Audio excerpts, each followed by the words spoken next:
Clement of Alexandria introduces fragment 5 to try to prove that for Valentinus, the lower creator is the cause of death. The lower creator said that no one shall see my face and live. In effect, the creator kills people who look at him. Somehow we move from the idea that the creator kills those who look upon him to the creator as the originator of death for all people. The logic isn't clear, and the conclusion cannot be attributed to Valentinus himself, who does not speak of a singular creator in his fragments, but of many creating angels. The quote which follows from Valentinus is not focused on the creator and has nothing to do with the idea of the creator as the cause of death, at least on the face of it. Although the fragment comes immediately after the quotation of fragment 4, we cannot assume that it came from the same homily. To quote the fragment, as much as a painting is inferior or lesser than the living face, so much less is this world when compared to the living realm. Who then is the cause of the painting? The majesty of a face provides a model for the painter so that it is honored through the name. The form is not discovered as authentic, but the name completes the lack in what is molded. God's invisible hand or operation also works to authenticate what is molded. In its most literal sense, this fragment is a reflection on painting. It mentions a painter and God, so we might assume that these two entities are distinct, but the painter is never identified. Assuming that the painter represents the creator would be distinct from God, but the painter is not said to be evil or unskilled. Some of the background in Platonism is necessary here. For Plato, a painter is a type of craftsman or demiurgos in Greek. He's a maker, but only a maker of appearances. His products are imitations of images. According to Plato, painting falls under the category of appearance making, not image making. Not all images are appearances. There are good images and bad images, what we might call icons and appearances. Appearances lead us away from reality, whereas icons can lead us toward reality. It's a basic axiom in Plato's philosophy that what is truthful is what is more real. Images, at best, are only like what is real. To deal with images is always to deal with what is less real. In the Republic, Book 10, Plato presents a hierarchy of reality using the example of a bed. The real bed is the form of bedness. Then we have the thought of bed in our head. Then we have the material bed in our room. Then we have the depiction of a material bed in a painting. And this comes last in the hierarchy. It is the least real form of the bed. In his Sophist, Plato distinguishes between two types of imitation. There is likeness making and appearance making. Likeness making sticks closer to the model and produces an icon, which is like its model. But appearance making produces a phantasm, which only appears to be like the model. So the painter who paints a bed, going back to the Republic, has no knowledge or expertise about the real bed. Thus, the painter himself cannot authenticate his painting. He doesn't know what the reality is. He can only try to afford pleasure by his art. Accordingly, the painter's imitation of the bed leads people in the wrong direction. Instead of being an imitation of truth, the form, it is oriented toward appearance, and thus constitutes an imitation of a phantasm. The painting thus leads onlookers not toward what is ultimately more real, the form, but to what is ontologically inferior. But again, not all images are bad. In fact, Plato was a master image maker. When Plato made an image, he knew about it, presumably, because in some sort of experience he had seen or witnessed the form. He had seen the model of the image, so he could rightly make the image. And he could be somewhat accurate in that endeavor. Furthermore, the moral value of Plato's image making, at least in the Republic, is clear. It's a form of leading the soul to something higher, something more true, a higher plane of truth. So images, depending on what they image, can point both ways, toward what is less and toward what is more real. Unlike a painter who uses unreal models, Plato makes his icons according to the highest model. He's been to the mountain, he's seen the form, and thus he is able to teach us how to get there. Of course, this theory is not at all how modern people typically understand images. Everyone knows that there's a difference between a painting and a thing painted, of course, but we still enjoy the creative inaccuracies of the painting. We understand that Van Gogh's self-portrait does not really look like Van Gogh if we met him on the street, but at the same time, we enjoy all the swirls of color representing the vibrancy of his emotion. A painting can be inaccurate, and maybe it should be, and it's that inaccuracy which can be beautiful and stunning. The extreme example here is abstract art. Such art can be defined as creative inaccuracy in itself. And that's why a painting is usually seen as more valuable than a picture, because it provides that creative interpretation, which is an inaccuracy. Even a realistic painting is beautiful in its creative failure to identify what it represents. Think of the Mona Lisa.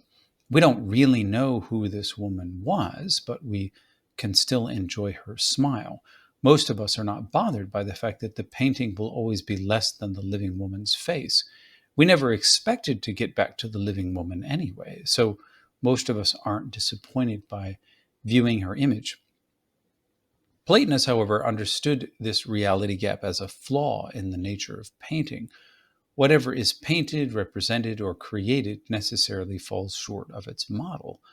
The creation is necessarily deficient, not because it's bad, but because it is the creation. Even a good creator, as in the Timaeus, can only imitate the model or the reality which is represented.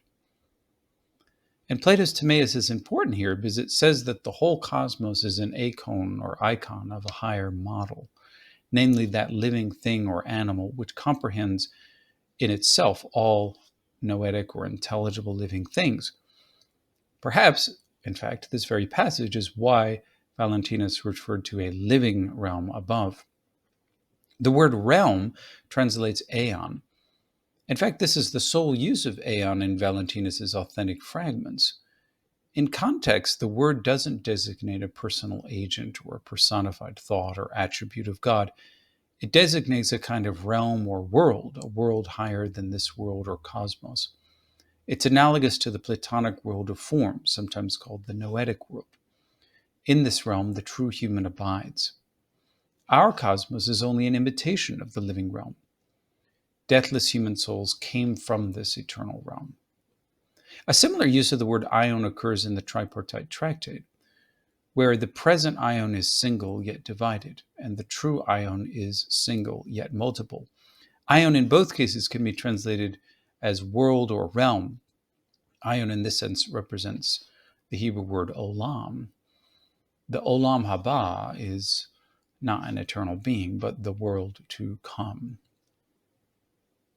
Valentinus asks, who is the cause of the painting? The Greek word he uses, tis, meaning who, seems to assume an efficient cause. Who made it? We expect him, that is, to answer who the painter is. But his answer, in fact, assumes the formal cause. The true cause of the painting isn't the painter, but the face or the original form, which the painter is presumably looking at. The face is the cause, in the sense of being the source or origin of the painting. The face has the majesty because it's more real. The painting or image is only honored because of the person it represents. Its form has no inherent validity. The imperfection or lack in the painting is filled up by the person's name. The name is like a higher image, a more perfect representation. God's invisible hand or work cooperates to validate or confirm what is formed. This remark is reminiscent of Romans 1:20, where God's invisible nature is manifest in the things that have been made. Valentinus's only other use of the word invisible is in fragment 1, where the seed of higher reality is invisibly planted within Adam.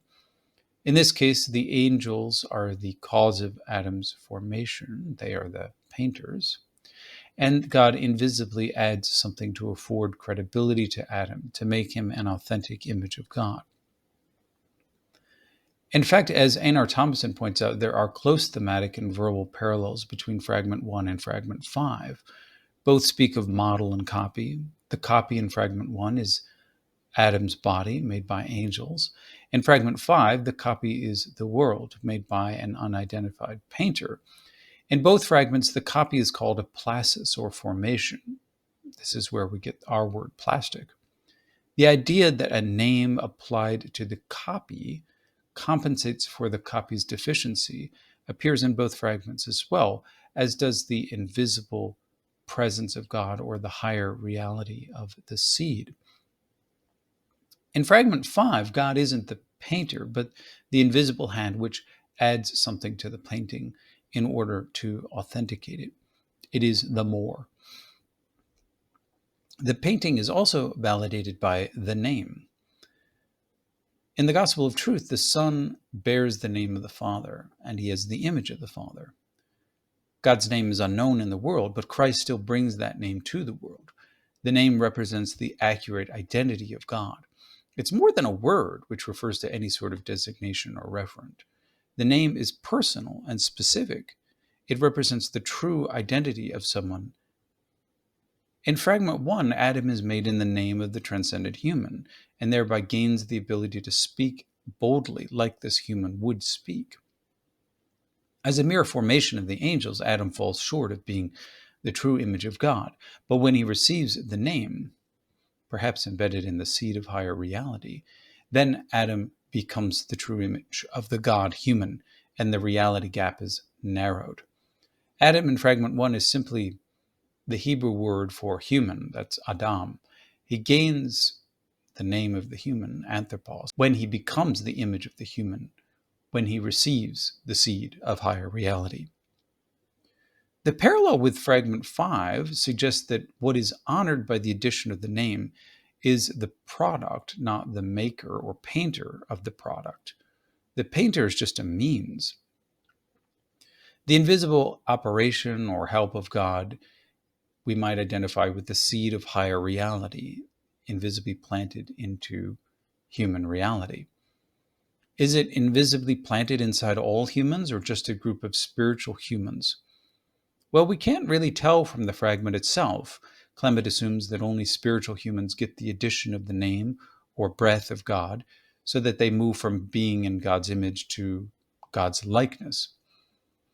Clement's interpretation depends on a lot of background knowledge, which we should respect, but Clement's background knowledge is formed by the theology of later Valentinians, for instance, Theodotus. It wasn't informed primarily by the theology of Valentinus himself. So, as always, when we interpret Valentinus's fragments, we must start with the language of the fragment itself, read it in light of the other fragments, before turning to the conceptuality and frameworks of later authors, even the authors who quote it.